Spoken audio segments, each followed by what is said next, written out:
Hi everyone, this is the second part of our Women in Wireshark conversation.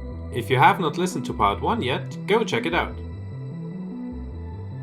Welcome to the SharkBytes Podcast. My name is Ronald Knoll and I'm one of the co-developers of Wireshark. In this podcast we will discuss all things about Wireshark as well as topics from the world of Packet Analysis and SharkFest, which is our Packet Analysis and Developer Conference. You will meet interesting people and learn why the truth is always in the packets.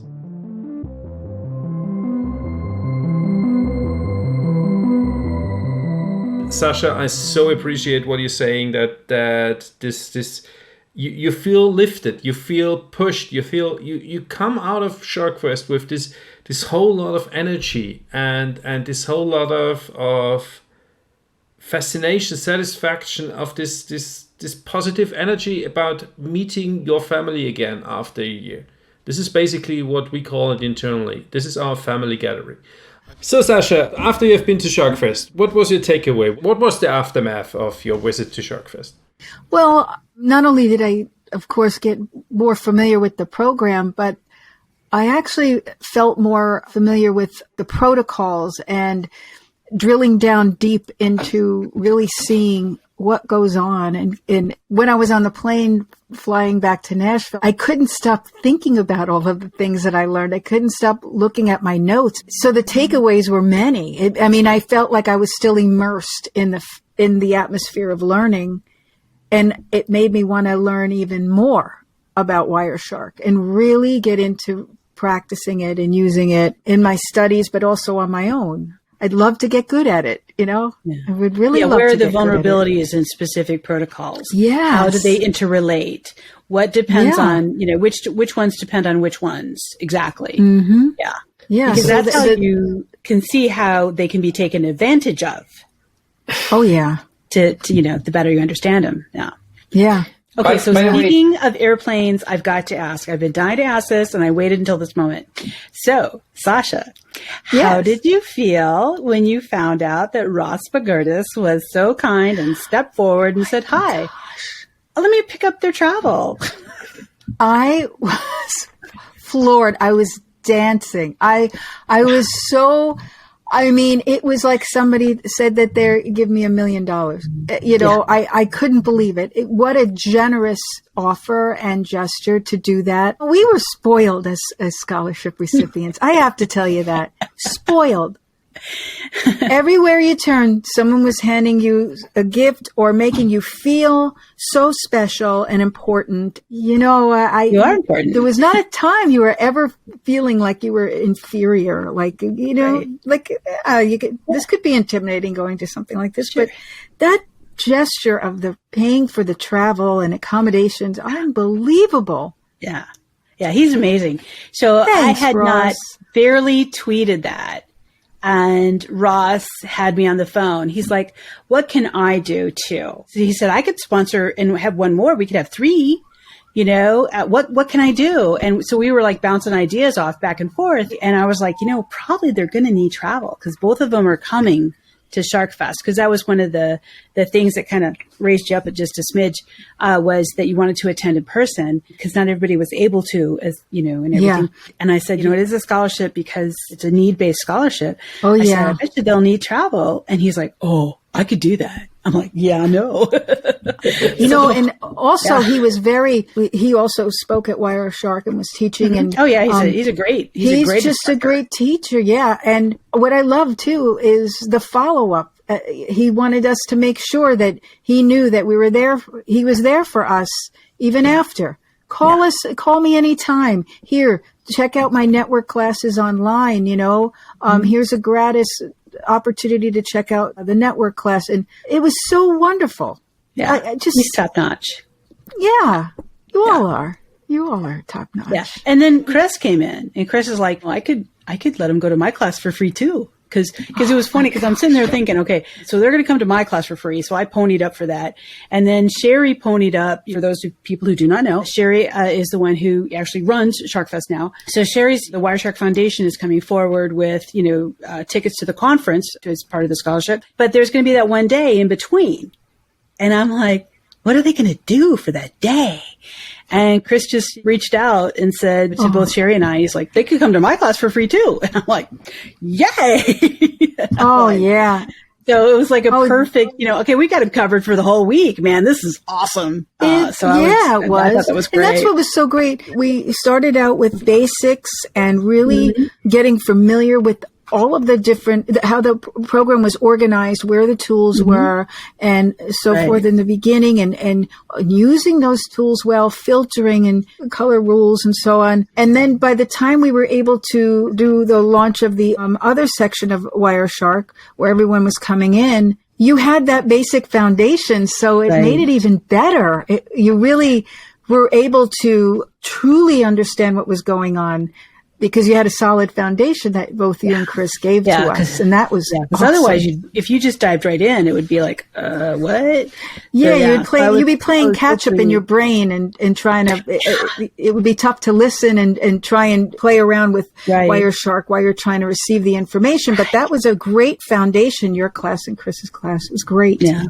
In the beginning, I got to meet so the guy who wrote Kismet, I got to read, Mike Kershaw. I got to meet the guy who wrote Nmap, Gordon. And I got to meet the guy who wrote Aircrack, Thomas. And the guy who wrote Wireshark, all in 1 year. So the first year I went to the SharkFest, I met all 4 of those guys. And I'm like, okay, this is so cool. And then we had one guy who came who, wrote my PCAP. And Steve McCann, it's just amazing to go to this little tiny conference, 300 people max. Janice would cut it off at 300 people. Janice is the woman who, before Sherry, Janice was really like Queen Janice. Nobody said, whatever Janice said goes, right? And first rule of SharkFest, do what Janice says. First rule of SharkFest, whatever Janice says, just do it. Okay. But yeah, she'd cut it off at 300 people because she wanted it to maintain, for it to be intimate, for it to be small and intimate. Yeah. That was always the best part. That's always been the best part. And to just sit and talk to people like that. It's amazing. It's so cool. So I have 2 final questions. One is to Betty. What was the general reception about the idea you received after proposing it? What was your feedback you got from the Twitterverse or whatever? Right, the Twitterverse. Well, it was funny. Okay, so the Twitterverse is what started it because February is Women's Month. And I kept seeing it, things like Women in CIS, the one that you do in Tennessee. And I was like, oh man, they're doing like all these cool scholarships. That's really cool. Oh, and I would see other ones and I'm like, oh man, that's so cool. I want to encourage women. I'm a woman. For all the presenters, it's like Laura Chappell, me, Megumi-san. 1 year, Lorna Richardson, she presented. There's very few female presenters. Very few. There are women at the conference, but not a lot of women. So I'm like, you know what? We could do a scholarship and we could have more women come because, it's expensive to go to SharkFest and, you got to pay for, it's expensive to go to any conference. You got to pay for the tickets, do the extra class, LACAT classes are like $2,000 a day. Oh, man. They're very, very expensive. Ooh, yep. Yeah. Very expensive. So I thought, well, we could do that. I said, I could just forego, what I normally would have been paid for 2 more people. And I actually reached out to Gerald first and he's like, well, I think that's great. And then I reached out to Sherry and she's like, actually, we've been talking about that. I'm like, well, hooray, let's do it. I got a lot of good feedback from people in our, the small SharkFest community. I'm glad that the women who did applied. It was really cool to meet some of the different ones. That's how I met Lexi Cooper. She had applied. I got to meet quite a few of the women who did apply or talking to them, not meet them in person, but talking to them. And I thought that was great because for me, the more women, the better.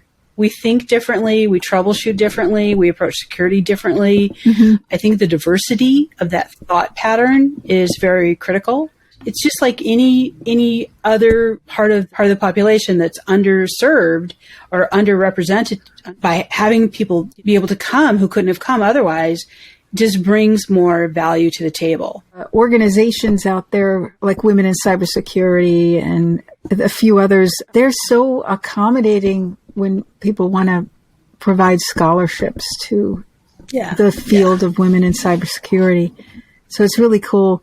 But Wireshark obviously reaches beyond just cybersecurity too. So like Christy is a network specialist Right. The other gal. Right. So, and that was really neat to speak with her and learn about how she got onto her path and got to Wireshark too. And it's nice because it appeals to DevOps, SecOps, and yeah, it sure does. Everybody, it sure does.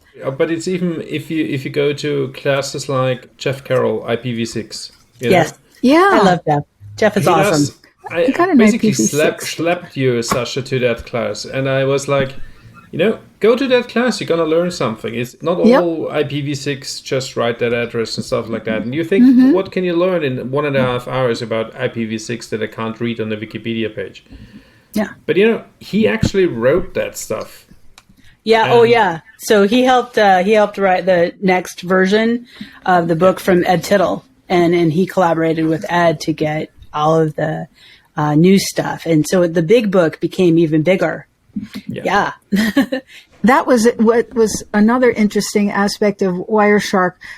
The different levels of classes that are offered. You have like more beginners presentations, and then there was more complex presentations. And on a few of them, I just threw myself into the more complex presentations because I kind of have this theory that even if you don't really know it, for some reason, your brain is going to do a recall and you're going to end up hearing about it. And you'll be like, oh my goodness, that's what I was learning at Wireshark with these presenters. And I just was so happy to be able to be exposed to this new type of material that I wouldn't have gotten exposed to before. In college class, or, even just to know about it. Like Mike Kershaw's, I took his class. It was like, got over my head, but it was amazing. It was so amazing. My participation is that when we moved into this house, there was a gigantic ham radio tower out there. So we're talking about signals and all that stuff. I'm like, I got a lightning rod, we call it, the lightning rod outside of the house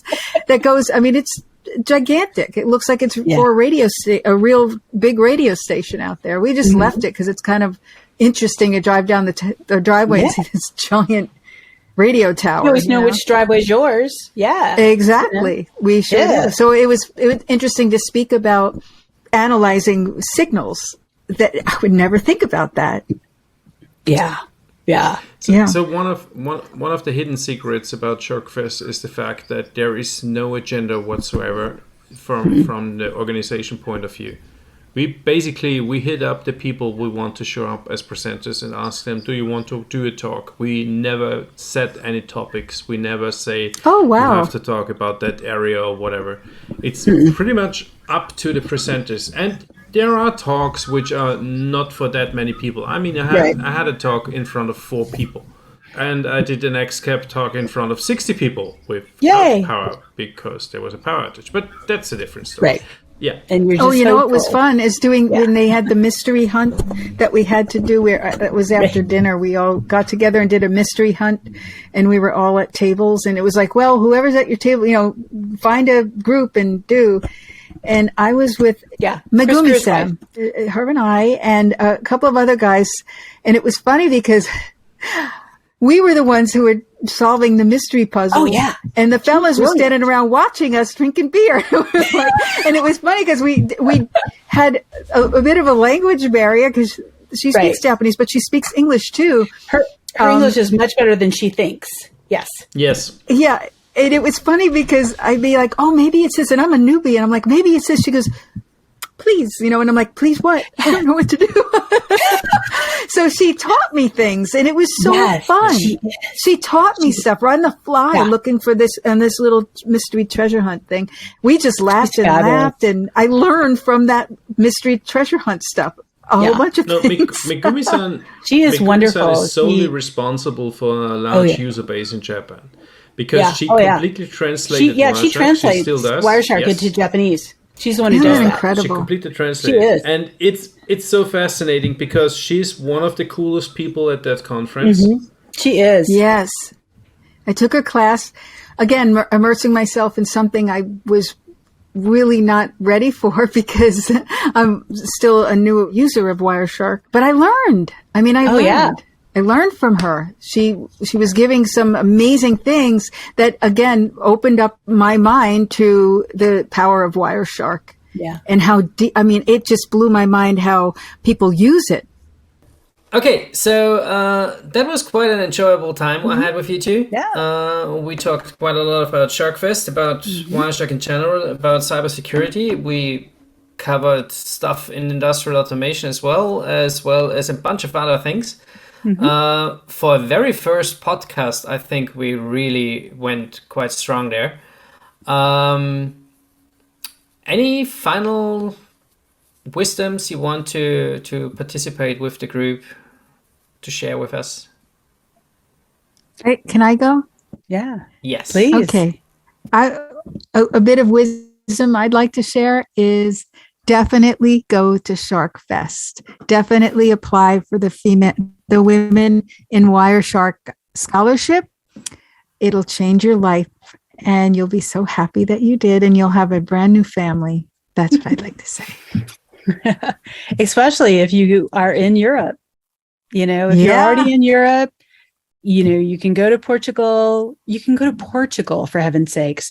And how beautiful. So imagine all the fun you had in Kansas City, but in Portugal, in Lisbon. Oh my goodness. At the most amazing hotel you've ever seen. Just saying. Yes. Wow. I have to say that's definitely true. Yeah. So down in the show notes will be the link for that application. Yes, on the show notes we put the link down to the application and SharkFest in general. We also have to include, I think, about 20 different people we mentioned on the podcast, just so you can look it up. Right. Most other Twitter handles or something. Yes. Yeah, we're gonna put the Twitter handles for Betty, yours of course, and I think we also put Chris in there, and Sasha and mine, and SharkFest in general. Right. So you can follow it. Let me just finish with saying very, very much thank you to you two participating in our very first installment of the SharkBytes Podcast. Here. I'm glad you asked me. I was very flattered that you asked me. I would always ask you to something like this because I just know you're quite an interesting person to talk to. You have a lot of things to say about packet analysis. Yeah. And I really do learn quite a lot of things whenever I talk to you. Yeah. So thank you very, very much, and hope to see you around. Hope to see you at a future SharkFest or whatever accommodation festival activity we can manage. Very much taking you up whenever I'm in Nashville on this tour thing. Yes, please do. Which for me, European, it will take some time, but I will get there eventually. Yeah, and with that, thank you very much. Thank you so much for the opportunity. Thanks, Roland.